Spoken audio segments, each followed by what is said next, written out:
Hey foodies, welcome back to my kitchen. Today, we're making something absolutely incredible. And guess what? It's ready in under 30 minutes. We're diving into the heart of Pakistani cuisine with a super simple, yet ridiculously flavorful Shinwari chicken Karahi. This dish is famous for its minimalist ingredients and maximum taste. You won't believe how something so easy can be so good. Tease. Perfect for a weeknight dinner when you re-short on time but still craving something special. So, if you're ready for a culinary journey that's quick, easy, and will blow your mind, stick around. Let's get cooking. Alright, let's talk ingredients. For this authentic Shinwari Karahi, you need about 1 kilogram of chicken, cut into Karahi pieces. Make sure it's on the bone for the best flavor. We'll also need about half a cup of ghee or oil. Traditionally, animal fat is used, but ghee is a fantastic substitute. Then, we have the stars of the show, about 6 to 7 medium-sized ripe tomatoes, which we'll quarter. For the heat and flavor, we'll use 4 to 5 green chilies, slit lengthwise. And the only spice we need is salt, to taste. That's it! No ginger, no garlic, no onions, no powdered spices. The beauty of this dish is its simplicity, letting the natural flavors of the chicken and tomatoes shine through.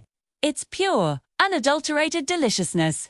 First things first, get your Karahi or a heavy-bottomed wok on high heat. Add your ghee or oil and let it get nice and hot. Once it's shimmering, carefully add your chicken pieces. We want to sear the chicken until it gets a beautiful golden brown color on all sides. This step is crucial because it locks in all the juices and builds a fantastic flavor base. Keep stirring it around for about 5 to 7 minutes. You'll hear that sizzle, and the aroma will already start to be amazing. Once the chicken has that lovely color, it's time for the next step. Now, add your quartered tomatoes directly on top of the chicken. Sprinkle your salt over everything.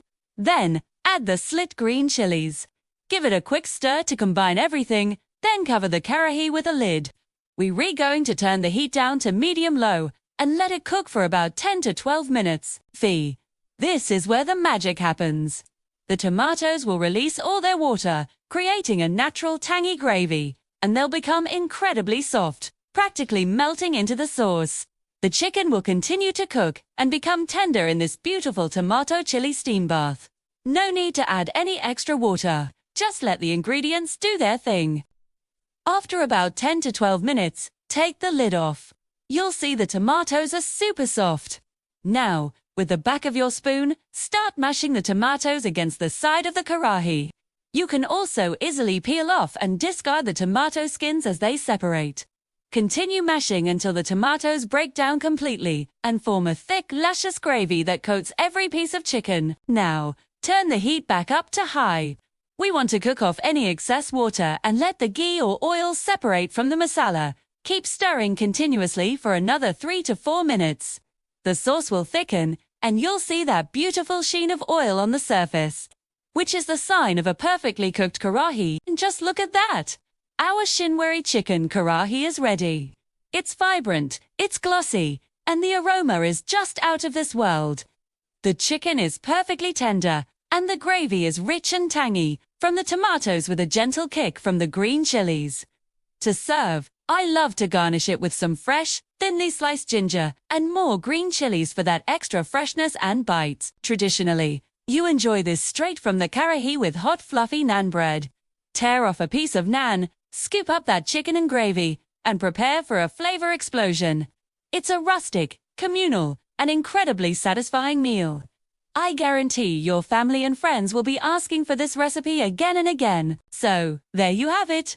A stunningly delicious Shinwari chicken Karahi made in under 30 minutes with just a handful of ingredients. It's proof that you don't need a complicated recipe to create something truly memorable.